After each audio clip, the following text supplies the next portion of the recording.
दोस्तों, स्वागत है आपका मेरे इस YouTube चैनल पे जिसका नाम है ऑल इन वन। आज हम इस वीडियो में एक नया चैप्टर स्टार्ट करने जा रहे हैं, chapter number 10 class 12 business studies का, जिसका नाम है फाइनेंशियल मार्केट। इससे पहले हमने चैप्टर नंबर 9 को भी पूरी तरीके से डिस्कस कर रखा है। आप मेरे चैनल पे उन वीडियोस को जाकर देख सकते हैं। तो देखिए, सबसे पहले मैं आपको कुछ इंट्रोडक्शन देती हूँ कि फाइनेंशियल मार्केट चैप्टर में एक्चुअली में है क्या। आज हम थोड़ा सा कंसेप्ट समझेंगे फाइनेंशियल मार्केट का। इस वीडियो के एंड तक आप मेरे साथ बने रहिएगा। गारंटी है कि आपको ये चैप्टर बहुत अच्छे से क्लियर हो जाएगा। देखिए, एक एंटरप्रेन्योर को, यानी कि जो बिजनेस कर रहा होता है, उसको टाइम टू टाइम फाइनेंस की जरूरत होती है जिससे कि वो कोई डिसीजन ले सके। तो फाइनेंस जो है वो वर्किंग कैपिटल रिक्वायरमेंट के लिए भी चाहिए होता है, जैसे कि रॉ मटेरियल की पेमेंट करनी है, एम्प्लॉयज को सैलरी देनी है, और मशीनरी परचेज करनी है, बिल्डिंग परचेज करनी है, या फिर अपने बिजनेस को एक्सपैंड करना है। तो ये सारे एग्जाम्पल हमें एक ऐसी पिक्चर शो करते हैं कि कंपनी को किस तरीके से पैसा जो है वो रेज करना है कैपिटल मार्केट में से। जैसे कि फॉर एग्जाम्पल एक आइडिया सेल्यूलर ने, जो कंपनी है, उसने डिसाइड किया था कि वो इंडियन कैपिटल मार्केट में एंटर करेगी अपने आप को एक्सपैंड करने के लिए। तो इस चैप्टर में आप कैसे कैसे कंसेप्ट्स पढ़ेंगे, private placement, initial public offer, capital market, जिसकी वजह से आपको पता चलेगा कि आइडिया सेल्यूलर जो कंपनी है उसने किस तरीके से पैसा यानी फंड्स को रेज किया, बहुत डिफरेंट डिफरेंट सोर्सेज से और फाइनेंशियल मार्केट से। तो ये आपको एक तरीके से फाइनेंसेस के बारे में बताएगा कि फाइनेंसेस को आप लोग इकट्ठा कैसे कर सकते हैं। एक बिजनेस ऑर्गेनाइजेशन शॉर्ट टर्म और लॉन्ग टर्म में फाइनेंसेस को इकट्ठा कैसे कर सकता है। तो स्टार्ट करते हैं। सबसे पहला है कंसेप्ट ऑफ फाइनेंशियल मार्केट। एक बिजनेस जो वो पार्ट है, वो इकोनॉमिक सिस्टम का पार्ट है, जिसमें दो मेन सेक्टर्स होते हैं। एक हाउस होल्ड होता है जो कि फंड्स को सेव करके रखता है, और बिजनेस फर्म्स होती हैं जो उस पैसे को इन्वेस्ट करती हैं। तो फाइनेंशियल मार्केट जो है इन सेवर्स और इन्वेस्टर्स का लिंक क्रिएट करता है, जिससे कि फंड्स का मोबिलाइजेशन होता है, यानी कि फंड्स जो है आपस में एक दूसरे को मिलकर इकट्ठे होते हैं और फिर वो आके इन्वेस्ट किए जाते हैं। इन सब चीजों को करने के लिए ये जो पूरी एक्टिविटी हो रही है, ये परफॉर्मेंस, इसको हम बोलते हैं एलोकेटिव फंक्शन। यानी कि ये एलोकेट करता है और फंड्स को लेता है इन्वेस्टमेंट के लिए, जिससे कि इन्वेस्टमेंट से एक नई अपॉर्चुनिटी क्रिएट हो और वो आगे जाके एक ऑर्गेनाइजेशन को बेनिफिट दे सके। तो जब एलोकेटिव फंक्शन परफॉर्म होता है तो उसमें दो कॉन्सिक्वेंसेज आते हैं। सबसे पहला, जैसे कि हमने पिछले चैप्टर में भी पढ़ा था, कि रेट ऑफ रिटर्न बहुत इंपॉर्टेंट चीज होती है जिसको देखना हमारे लिए जरूरी है। रेट ऑफ रिटर्न ऑफर करता है हाउस होल्ड्स को, जो कि ज्यादा होना चाहिए, और जो स्केर्स रिसोर्सेज हैं उनको भी वो फर्म्स इकट्ठा करती हैं जिसकी हाईएस्ट प्रोडक्टिविटी होगी इकोनॉमी में, यानी कि वो पूरी तरीके से यूटिलाइज हो सके। तो दो मेजर ऑल्टरनेटिव हैं जिसकी वजह से एलोकेशन ऑफ फंड्स जो है वो करा जाता है। सबसे पहला है बैंक के थ्रू और दूसरा है फाइनेंशियल मार्केट के थ्रू। अब जो हाउस होल्ड्स होते हैं या जो घरों में पैसा बचा हुआ होता है, वो अपने सरप्लस फंड्स को डिपॉजिट कर देते हैं बैंक में, और बिजनेस फर्म्स क्या करते हैं, वही पैसे को बैंक से एज ए लोन ले लेते हैं। तो हाउस होल्ड्स जो है वो शेयर्स को खरीद भी सकते हैं और डिबेंचर्स को भी खरीद सकते हैं, जो बिजनेस फाइनेंशियल मार्केट में ऑफर करती हैं। तो जिससे ऐसा प्रोसेस, जो एलोकेशन ऑफ फंड्स जिससे होता है, उसे हम बोलते हैं फाइनेंशियल इंटरमीडिएशन। तो जो बैंक्स और फाइनेंशियल मार्केट होते हैं वो ऐसी इंटरमीडियरीज हैं फाइनेंशियल सिस्टम में, जो कि हाउस होल्ड्स को चॉइस देती हैं कि वो अपनी सेविंग्स को किस तरीके से बचाकर रख सकती है, और बिजनेस ऑर्गेनाइजेशन को ये हेल्प करती है कि वो जो सेविंग्स के जो फंड्स हैं जो हाउस होल्ड्स ने सेव करके रखे हैं, उन पैसों को किस तरीके से वो ले और कैसे उनको इन्वेस्ट करे और अपना प्रॉफिट कमाए। तो फाइनेंशियल मार्केट एक वो मार्केट है जहां पे फाइनेंशियल एसेट्स को एक्सचेंज करा जाता है और क्रिएट करा जाता है। फाइनेंशियल मार्केट जो है वो वहां पर एग्जिस्ट करती है जहां पर फाइनेंशियल ट्रांजैक्शंस होते हैं। अगर फाइनेंशियल ट्रांजैक्शंस नहीं है तो वो फाइनेंशियल मार्केट नहीं कहलाएगा।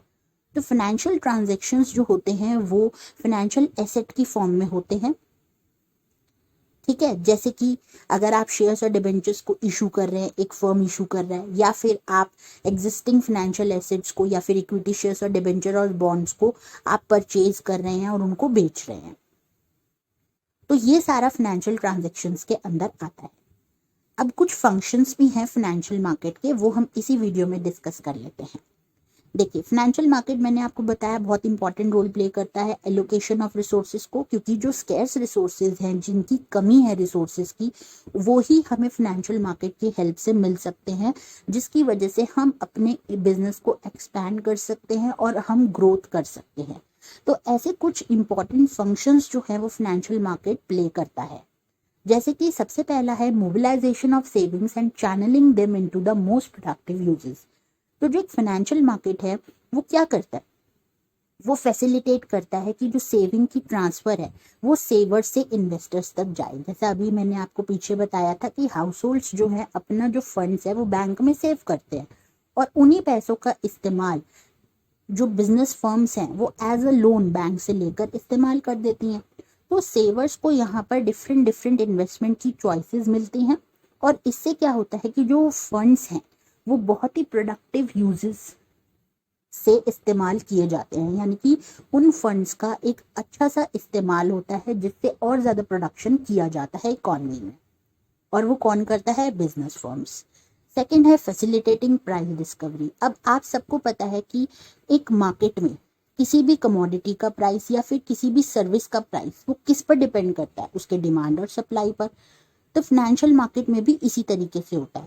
फाइनेंशियल मार्केट में क्या होता है, हाउस होल्ड्स जो होते हैं वो सप्लायर्स होते हैं, यानी कि वो फंड्स प्रोवाइड कर रहे हैं, और बिजनेस फर्म्स कौन होते हैं, वो डिमांड करते हैं कि भाई हमें इतने फंड की ज़रूरत है।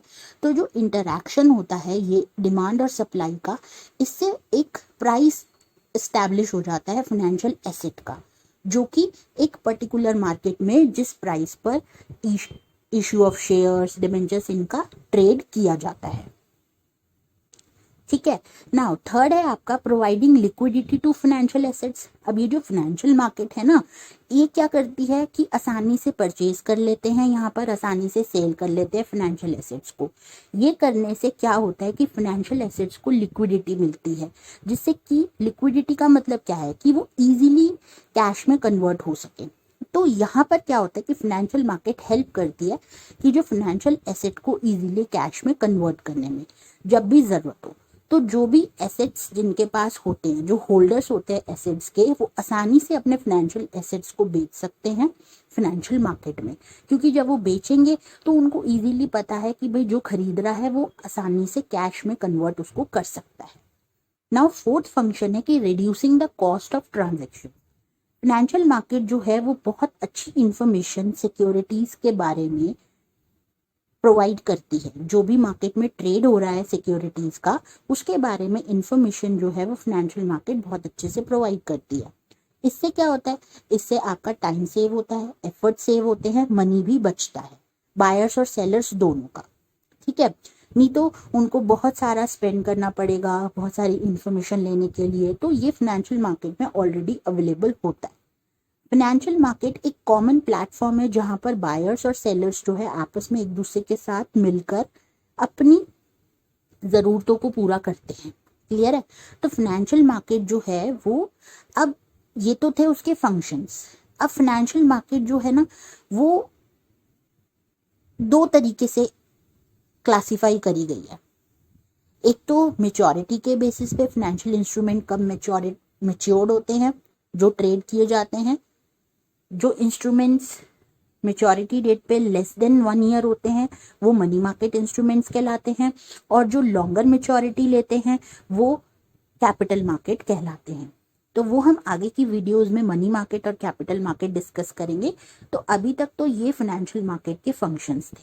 आई होप आपको ये कंसेप्ट और फंक्शंस बहुत अच्छे से क्लियर हो गए होंगे। अगर आपको मेरी ये वीडियो पसंद आई तो प्लीज़ इसे लाइक ज़रूर करें, मेरे चैनल को सब्सक्राइब करें और बेल आइकन को प्रेस करें। इस वीडियो को ज़्यादा से ज़्यादा अपने फ्रेंड्स के साथ शेयर करें जिससे कि उनका भी बेनिफिट हो सके। अगर आपको किसी पर्टिकुलर टॉपिक पे वीडियो चाहिए तो आप हमें कमेंट सेक्शन में लिखकर बता सकते हैं, हम आपको उसी सब्जेक्ट की वही टॉपिक पे वीडियो लाकर देंगे।